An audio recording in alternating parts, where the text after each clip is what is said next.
Hey, it's Mike here, and today I need to respond to this 30-day carnivore challenge by Alyse Parker, who you probably have heard of as Raw Alignment if you watch my channel, because I did a response video to her a while back. You could say this is the unofficial beginning of my new series, Ex-Vegans, Where Are They Now? Short answer for her, in Meatland. And there's a lot wrong with the claims that Alyse made in her video about health and otherwise, and I will refute those, but I'm so late to this party that she's also made a second response video to her initial one that I can also address. But I am very much not in support of the carnivore diet. It could double US emissions, as I've calculated in a previous video. It would just exorbitantly increase the animal death toll, and she promotes this whole thing with a smile, which is kind of scary, but at least one piece of refreshing news. Well, this video probably has about 500,000 views right now. It has significantly more dislikes than likes, so people aren't buying it. All right, let's go. The first part that irks me about this isn't even Alyse's fault, and that is the mainstream media picking this up and then twisting it a little bit, and that's this article essentially making it seem as if she went straight from a vegan diet to a carnivore diet. No, and I've specifically heard people saying that she went straight from vegan to carnivore and just loved the meat so much that it's proof that, you know, vegans are all totally unsatisfied and should go back to eating meat, basically. Mainstream media aside, let's get to the video, which really starts off looking a lot like a commercial and sounding a lot like a commercial, which we'll understand in a bit, but here she is. I've done a lot of crazy things in my life, but I haven't eaten only meat for 30 days. Until now.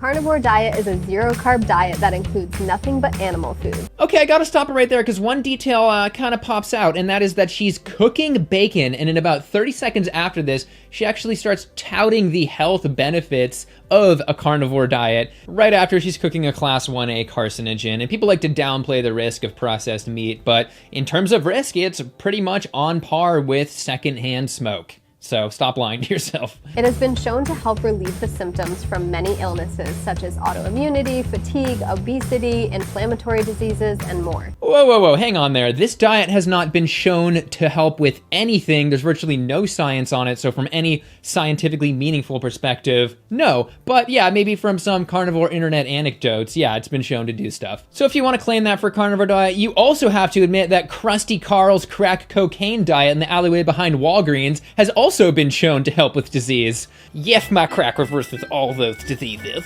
Flip it and reverse it. Krusty Karl says it will reverse your disease. These claims are wildly irresponsible, but at least tell us why it's so good. There are a few theories on how eating only animal foods can be surprisingly helpful for one's health.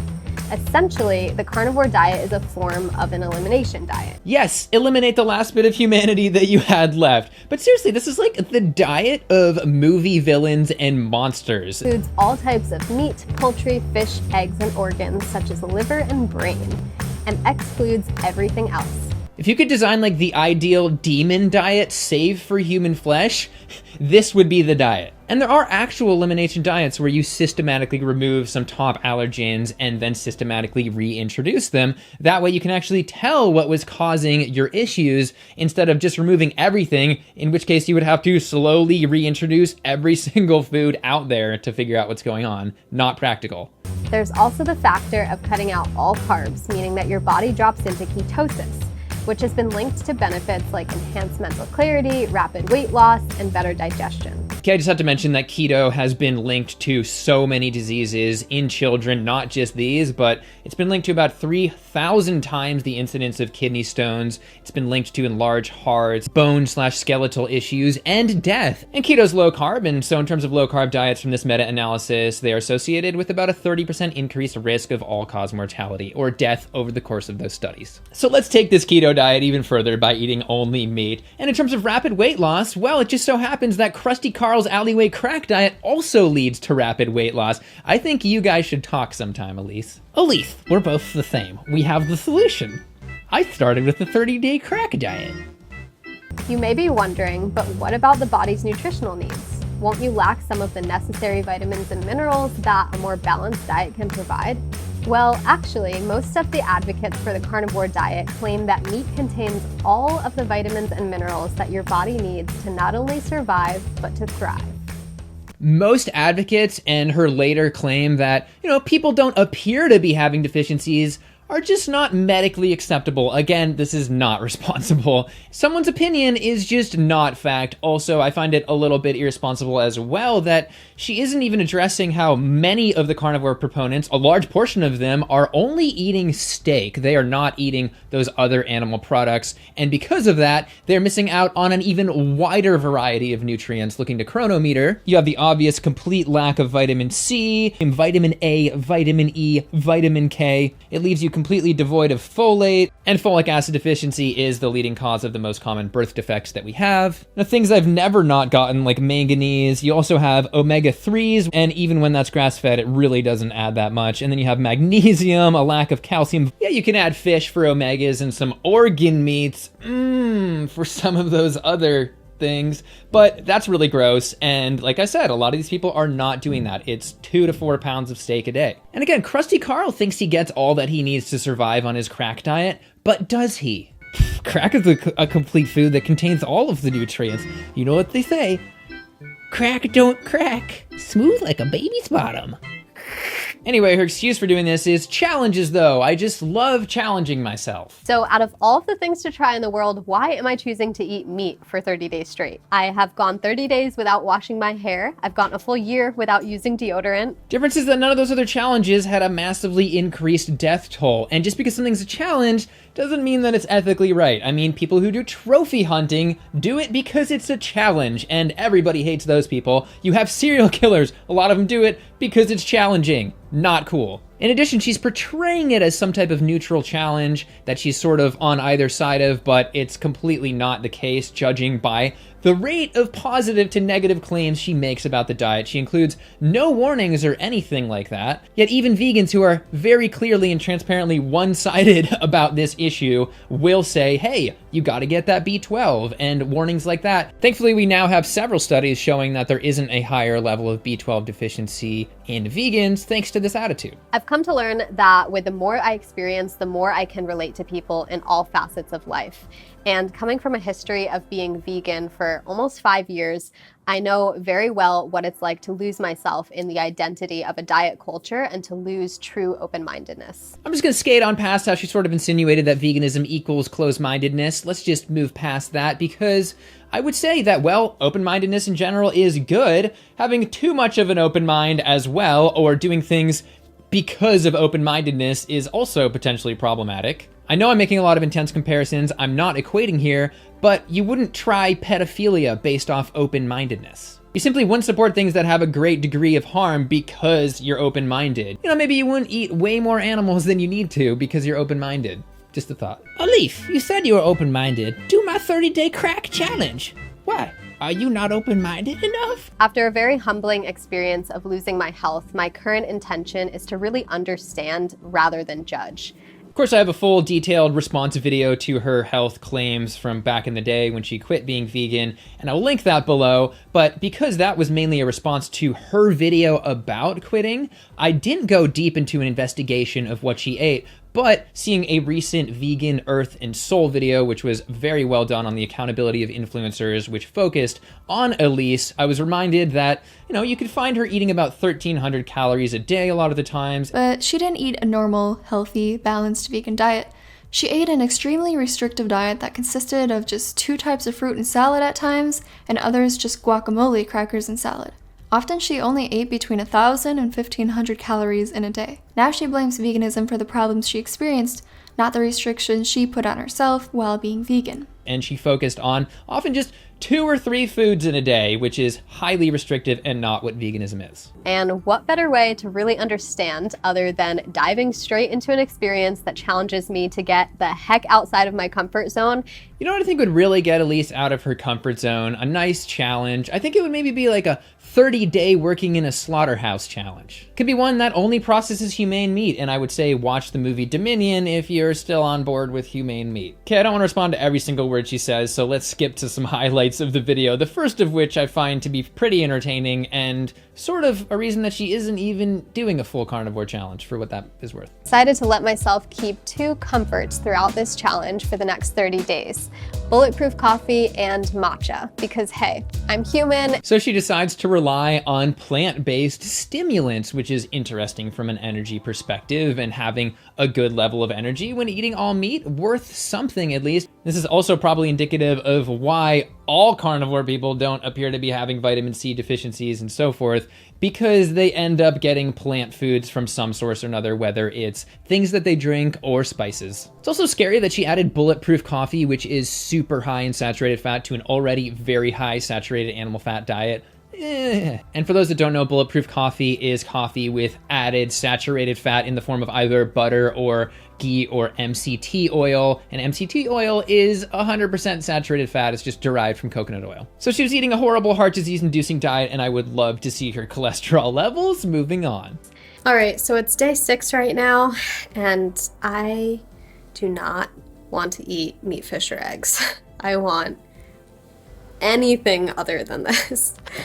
Just a quick reminder that there are over 20,000 different types of edible plants. Anyway, she then gets into meat quality. When I first transitioned from the vegan diet back to eating meat, I made a point to learn about the importance of meat quality and how much of an impact it can make both on our health and the environment. So she goes on for a bit after this about how factory farming is bad. I agree. Everybody agrees. That is old news, and we obviously need to stop it.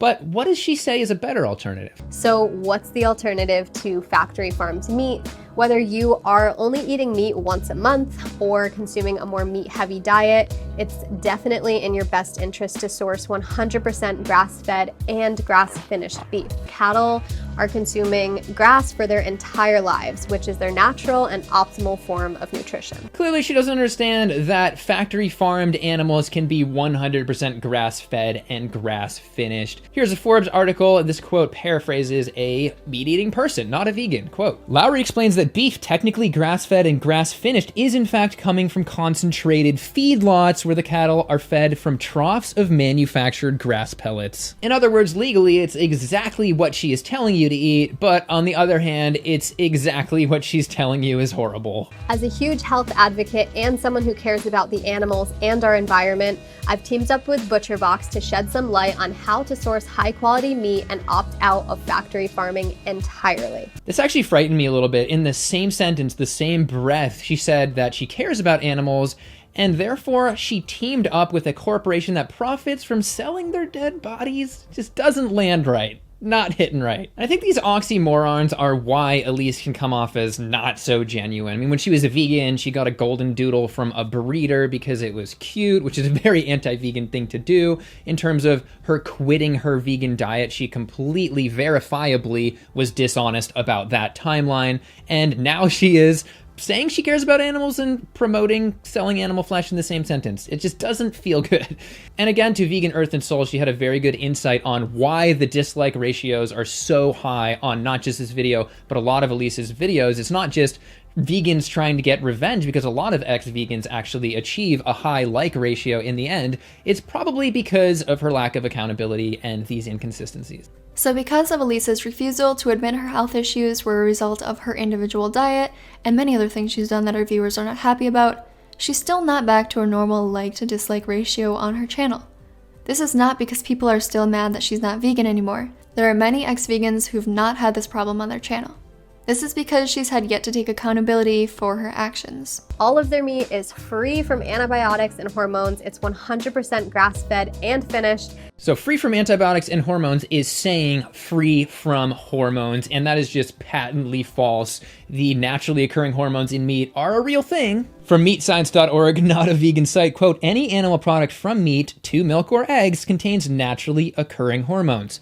No meat is hormone-free. Free from antibiotics and hormones. Free from antibiotics and hormones. I'm not a legal expert, but I'm pretty sure what Alyse just did might be illegal. Now, I'm not sure how things that are legal to say on product labels might translate over to the claims made by a contractor to a company in a video, but at least looking to ButcherBox on their website, it's very clear that they know the law well, because nowhere, absolutely nowhere on their website do they claim no hormones. They instead say no added hormones, which is a different claim and is valid to say because they're not injecting extra hormones, but they have those existing natural hormones. She then goes on to present the results in which she says that she lost 2 pounds. I'm pretty sure that people tend to fluctuate within a 2-pound range from day to day. I don't think that's really a weight loss. The main physical changes I noticed were definitely fat loss and increased power in the gym.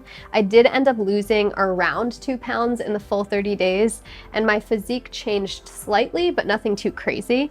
I mostly just felt more lean and more comfortable in my body, so that was definitely a plus for me. Secondly, I don't think that she needs to lose weight, but then she also claims that she was stronger in the gym. She has a history of embellishing things. And then she says that she thinks she looks more toned. I don't want to comment on her body. But I do want to say that this notion plays into the meat protein myth and how animal protein is superior. And I would say if you're still chewing on that one, buying that one, then you should definitely check out James Wilk's recent Joe Rogan segment, particularly on animal protein and some of the new research that came out on that. It's probably the best presentation on it we have right now. And this may sound surprising, but my digestion was honestly totally fine. In fact, it was way better than when I was vegan. Again, I'm skeptical of her more subjective claims in general, and I would love to see a study coming out on the actual constipation rates of people on a carnivore diet so we can actually get some real data. But until then, it's very clear that vegans destroy in this area, and that this is a major problem. The laxative industry in the US is an $800 million industry, and about 16% of the population has chronic constipation, and it is very much a lack of fiber. And credit to Vegan Gains in his response for reminding me of this study, which I haven't mentioned in a while. And it's an epic Oxford study which found that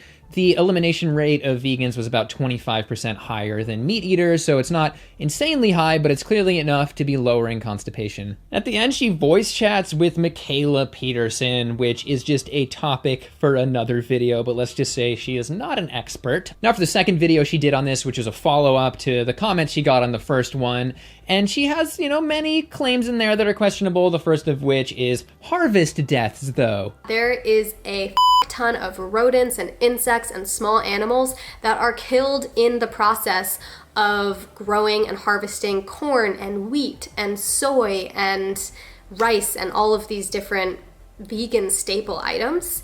This is the newest and most popular justification to be eating large amounts of animal products and can largely be traced back to this Australian article which compared the mass pest elimination of mice in wheat farming to the best case scenario grass-fed beef, in which they ignored any of the predator killings in that grass-fed beef, as well as how maybe the predator killings for livestock in general would increase the mouse population to the infestation level. Ignoring that there may have also been some just shoddy math in that article. Looking to harvest deaths in general from this study where they radio-collared mice, only 1 in 33 of them actually died during the harvest, so they know to run away. Furthermore, as Chris Kresser said on Joe Rogan, as a point against vegans from this study, there may be about 7 billion animal deaths in plant farming, which includes all of the crops for livestock, which is around half or possibly over half of all the crops grown in the world, according to the UN. By contrast, we purposefully kill 70 billion land animals for food each year.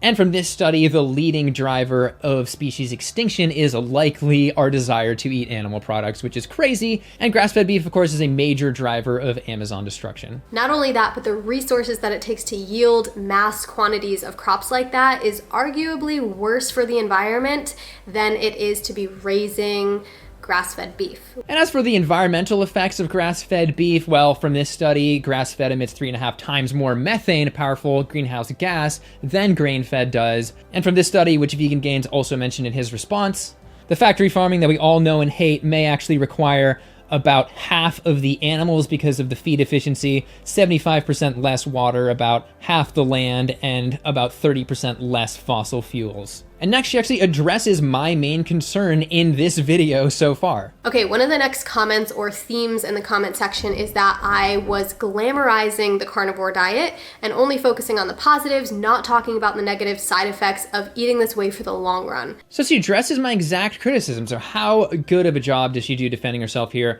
Well, instead of actually providing any real justification for glamorizing it, or maybe a case for why she wasn't glamorizing it, instead she just talks about how open she was about about her problems when she was vegan, or should I say, maybe lying about being vegan.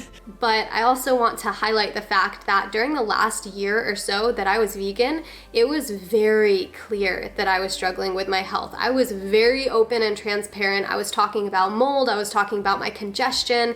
Now she flashes back to a video when she was vegan, and she put some type of whack kind of desaturation filter on it, which I thought was interesting. So we can bet a few months from now, she's gonna talk about all the problems she had on her carnivore diet, and this is gonna be the footage that she used. Yep, she was just doing horrible. My health was falling apart. Look how horrible I looked. On to the next diet. Now, in terms of the whole ex-vegans, where are they now notion, well, you know, at one point she started off as raw alignment, then she became wrong alignment, and then some referred to her as raw alignment, but now it's official. She's raw aligned meat.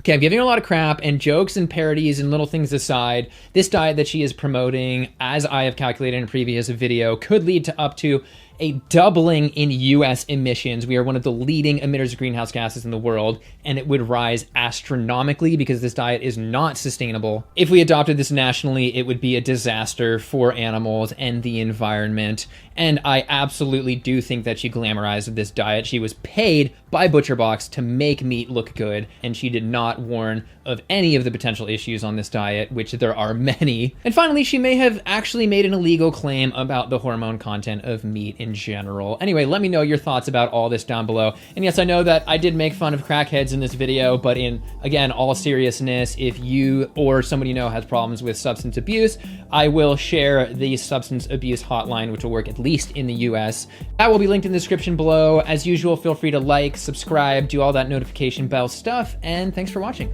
See you next time.